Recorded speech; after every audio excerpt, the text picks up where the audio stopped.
The second part of Ubitennis interview with the Vice President of the German Tennis Federation. Croatia celebrating winning the 2018 Davis Cup. Photo by Gianni Ciaccia. 2 weeks ago marked the start of a new era in the world of men's professional tennis, with the revamped Davis Cup getting underway. In August 2018, the ITF voted in favor of making a series of controversial changes to the 119-year-old team competition, a move that divided the tennis community. In November, the finals of the tournament will be held over a weekend, hosted at one location in Madrid, removing the tradition of home and away ties. As a compromise, the governing body agreed for the February playoffs to be still held under the old system, but the matches would only be played in a best-of-3. Dirk Hordorff is the vice president of the German Tennis Federation, DTB, an association that has been against the Davis Cup changes from the beginning. Hordorff had previously named the European countries that voted for the changes, which has been backed by a 25-year, $3 billion investment from Cosmos, a company founded by Barcelona FC footballer Gerard Piqué. For sure, if you lose a vote, you want to make others responsible for this. To be honest, the ITF and Cosmos tried to campaign for the new Davis Cup system, and they made this very professionally, Hordorff told Ubitennis on Tuesday. Fortunately, some countries only believed in the promised money and voted against their tennis interest, others voted for the new system just because they thought the old system needed a reform, and some other voted without even understanding what they did. Under the new format, the ITF has stated that many tennis federations around the world will be better off, pointing out an increase in nations' income from the competition and a new player prize fund of $20 million will be in place for the finals. My only hope is that the given promises of the ITF and Cosmos will be fulfilled and the whole Davis Cup will not be damaged in reason that Cosmos will reject after they are losing money, Hordorff reflected. The rankings. Another new development involved the ranking of the teams in the competition. Countries have been assigned a ranking based on their results over the past 4 years, something that has infuriated the Polish Tennis Federation, PZT. Poland has been placed into World Group 3 under the new format, even though they scored wins over Romania, Slovenia and Zimbabwe last year to qualify for Group 1 under the old system. The PZT has launched an appeal to the Court of Arbitration for Sport. Supporting Poland, Luxembourg has sent a formal letter to the ITF. In it, the federation said they disagreed and was disappointed by the new system. The letter has also been signed by the national director of the Davis Cup, Markus Stegmann. Whilst the move have been welcomed, Hordorff points out Luxembourg's absence from the Davis Cup vote last year. Luxembourg should have attended the AGM meet in Orlando and vote against the Davis Cup reform, he said. The DTB had a clear position in Orlando. We voted against the Davis Cup reform and we still have the same point of view. We also made clear that we believe that the transition tour is badly planned and we are not in favor of this. But there was no vote about this, in fact that this is a management decision and they don't need the nation's vote to make this happen. He added, Poland's situation is not a unique one. Both Namibia and Kenya qualified for the Euro Africa Group 2 in 2018, but now they are not ranked high enough to play in that category. James Kanani, who is the chairman of Tennis Kenya, said his country has a disadvantage because they didn't play in the Davis Cup during 2015. Therefore, they were unable to win any ranking points. Kenya, along with Poland, launched an appeal to the ITF Arbitration Committee in London, but were unsuccessful. The 2019 election in September. There are set to be presidential elections taking place at the ITF. The position has been held by David Haggerty since 2015. A longtime tennis industry executive, Haggerty had previously served as the chairman of Head USA and worked for the USTA. Under his presidency, the American has overseen the transformation of the Davis Cup and the implementation of the Transition Tour, both of which have been controversial. The last 4 years under Dave Haggerty was a disaster for tennis. But it's not only him who is responsible for this mess, Hordorff stated. At the end of last year, Ireland's Dave Miley has said he would challenge her for the presidency. Miley had previously worked for the ITF for 25 years and was once in charge of overseeing the juniors, veterans and wheelchair activities of the organization. It is unclear as to how likely it would be that Haggerty will be re-elected for a second term, although Hordorff believes it is time for a new leadership to be implemented. "I only can hope that the ITF gets a leadership which is serving the game and take care of the interest of their member nations," he said. "What the ITF needs is a new leadership with clear vision, with management skills, with an understanding of how to unite the nations and to work together with the different governing organizations in tennis like WTA and ATP." The ITF election will take place during the annual AGM meeting in Lisbon, Portugal.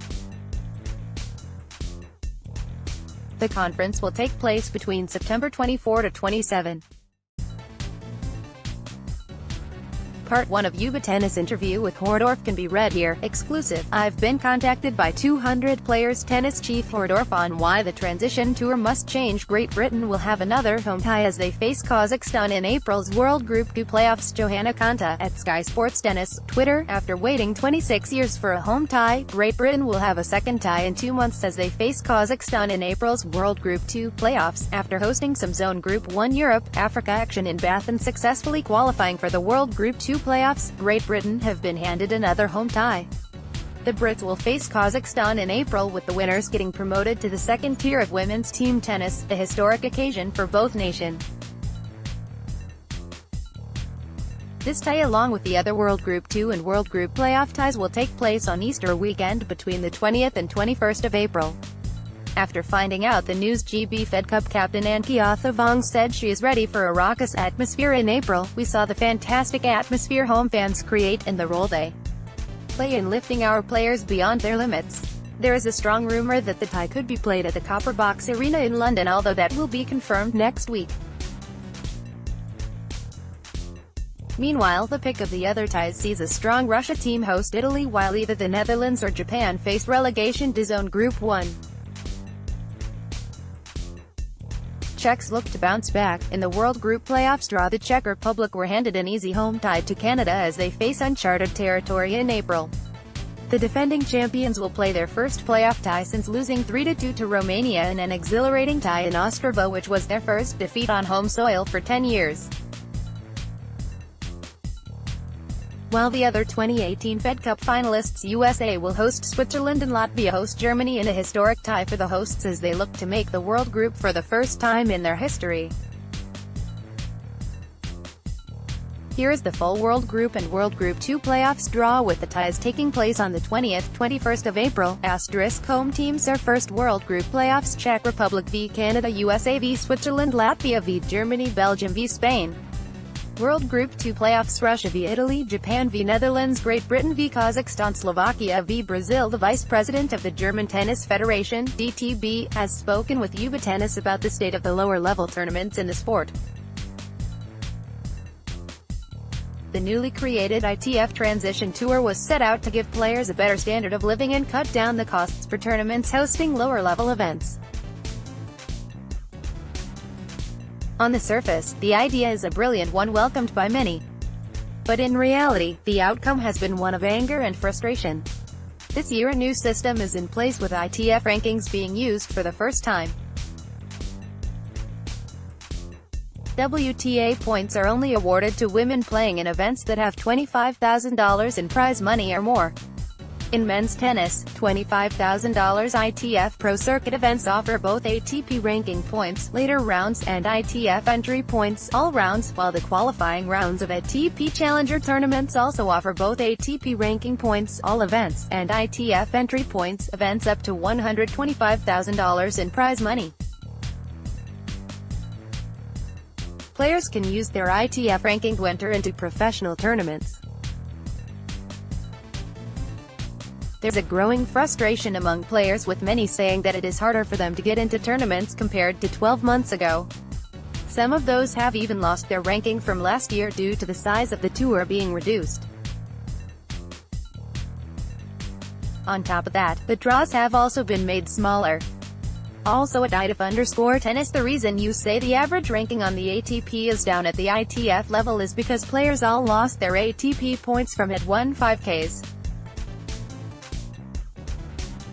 Take it Adam Chu, he doesn't have a ATP ranking anymore cause you nicked them all, so clearly the average ranking will be down. Mark Pecci, @_Mark Pecci, February 11, 2019. Dirk Hordorff is one of the most vocal critics of the changes. The vice president of the German Tennis Federation has extensive experience within the sport. Besides his position as vice president, Hordorff has worked with players such as Rainer Schüttler, Yen and has been a Davis Cup coach for Taiwan. Today, he is working as a mentor to both Janko Tipsarevic and Vasek Pospisil. Right now I am in Thailand on the Challenger Tour.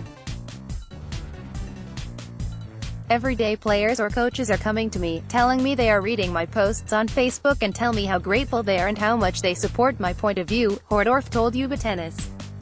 Also in Germany, lots of players are having the same problems and contacting me. There is a Facebook petition against the ITF changes where over 10,000 persons already signed.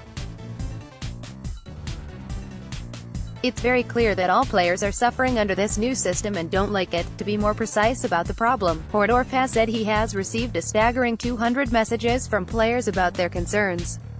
Either they are in a worse situation, can't get into tournaments, or are struggling financially. It seems that the ITF Tour is becoming more like a boulevard of broken dreams for many players. The number of places for players to participate in these tournaments is limited, so players with no ranking or bad ranking have no chance to participate in the tournaments, he said. I've heard from a lot of players flying around the world, going to tournaments and couldn't get in reason of the limited qualification size. It isn't all doom and gloom when it comes to the circuit. They accept that under the reform it is easier for junior players to make it onto the professional circuit at a young age, should they generate enough ITF points. However, the older a player develops, the more difficulty they face. For players in the ITF Top 50, it may be an easier way to get into the pro circuit with wildcards or free places on World Tour tournaments, said Hordorff. The pathway from juniors to pro tennis is one good point of this reform. On the other side, if you don't make it earlier in the junior career, the way to the pro tennis is incredibly difficult, or even there is no chance. This needs to be changed. The data sales argument. Last week, both the ITF and ATP issued statements to Ubitennis after claims made about data sales. In a Facebook post, Hordorff said the ITF refused to accept an offer made by the ATP in relation to ranking points on the men's tour. He alleged that the ATP was willing to offer ranking points to tournaments at every level. The only condition was for the ITF to not sell their data to betting companies, in accordance to a recommendation set out by the Independent Review Panel (IRP). The ATP supports the IRP's recommendation to remove the supply of data at the lowest level of professional tennis. However, this is not related to the award or allocation of ATP ranking points, an ATP spokesman said. Responding to the statement, Hordorff remains defiant, saying that Chris Kermode, who is the CEO of the ATP Tour, was willing to provide ATP points to all tournaments. However, it has been claimed by Ross Hudgens that the ITF never wanted those points. Hudgens is the chief player officer for the ATP. The official statement of Chris Kermode at the ATP meeting before 30 tournament directors was that the ATP was willing to provide points but the ITF didn't want to have points. After the Orlando meeting, he commented that the ITF position, that the ATP took from the futures the points away, is false and not true at all. This was confirmed last week by Ross Hudgens, that the ITF didn't want ATP points. Why you think the ITF had this position? But if you take it word for word, there is no proof that ATP didn't want the stop of data selling against points. Data sales refers to the selling of live data from tournaments, e.g. live scores of matches. The reason why the IRP recommended for it to be banned is to help tackle match fixing at the lower-level tournaments. Since 2012, the ITF has had a multi-million-pound deal with Sportradar, a company that analyses and collects sports data. In the terms of the contract, the company is allowed to provide live data from all tournaments linked to the ITF. What is next? Whilst there is an uproar among players and coaches, it is unlikely the ITF Transition Tour will be abolished. Besides the large amount of time it took to construct the concept, it would be a PR disaster for the governing body. However, that doesn't mean it can't be modified. When Hordorff was questioned about what he would do differently, the German outlined 4 key areas, ranging from the size of the draws to the ranking system. His views are similar to that of Dave Miley, who is seeking the ITF presidency position later this year. "I believe that one of our goals in leadership in tennis should be to promote the game, let more people play tennis, grow the sport," he said. This transition tour is the complete opposite. It limits players to participate and have a negative impact to the players, the coaches, to academies, clubs around the world. There is a change needed. Hordorff's 4 changes: increase qualifying draws to a minimum of 64, remove the new entry fee to help players financially, abide by the IRP recommendation and abolish data sales, abolish the 2 ranking systems and return them back into one. So where do we go now? Should players just accept their current situation and get on with it, or is change actually achievable? The answer to that question is unclear. In theory, the ITF could be forced to adjust their structure should enough tennis federations voice their concerns and vote. However, it may not be as simple as this. The nation tennis associations should have the power to make changes happen. Latest, they can vote a new board at the AGM in Portugal this year, which will change this reform and take care of the interest of the players and tournaments, Hordorff explained.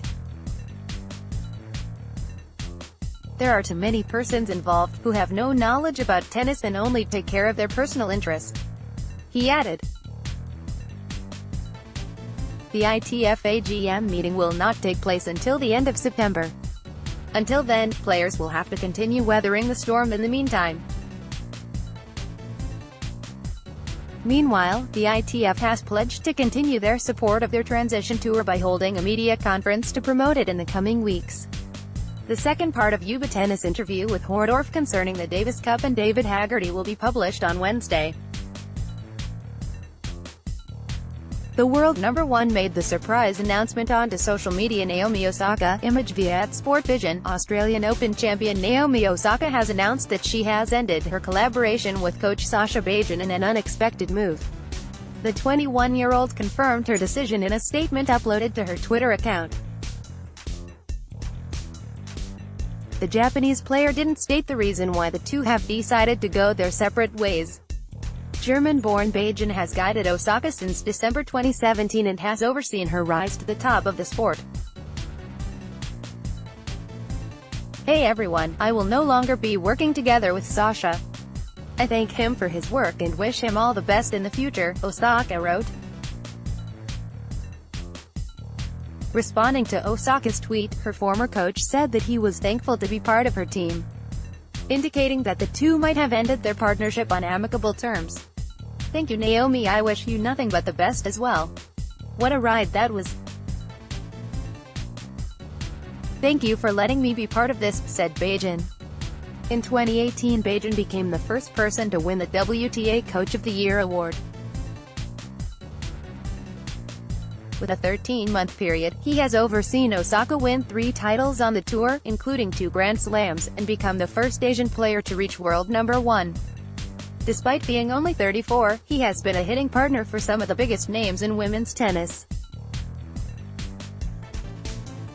including Serena Williams, Victoria Azarenka, Sloane Stephens and Caroline Wozniacki prior to his work with Osaka. From the very beginning, she was a big hitter. "I didn't have to teach her how to hit the ball or anything," Bajan commented about his work with Osaka during last month's Australian Open. "Maybe it was a little bit more like telling her there are other things out there than just hitting very hard. We worked on her angles. We worked on just a little bit more of everything. Slicing, wanting her to come in a little bit more. Just a little bit of everything. There has been no information given about who will replace Beijing. Osaka was set to play in this week's Qatar Open in Doha, but pulled out due to a back injury. Osaka's achievements during the Beijing era at the 2018 Indian Wells Open. She became the lowest-ranked player, youngest since Wozniacki at the 2010 China Open, to win a premier mandatory title. Also became the first player from her country to do so. During 2018 she climbed from number 68 to a career high of number 7 following her maiden Grand Slam singles title at 2018 US Open. Became the first Japanese player, man or woman, to win a Grand Slam title in January 2019. She became the 10th player in history to win the US Open and Australian Open back-to-back. Following her second Grand Slam title, she became the first Asian player in history to reach number 1 in the sport.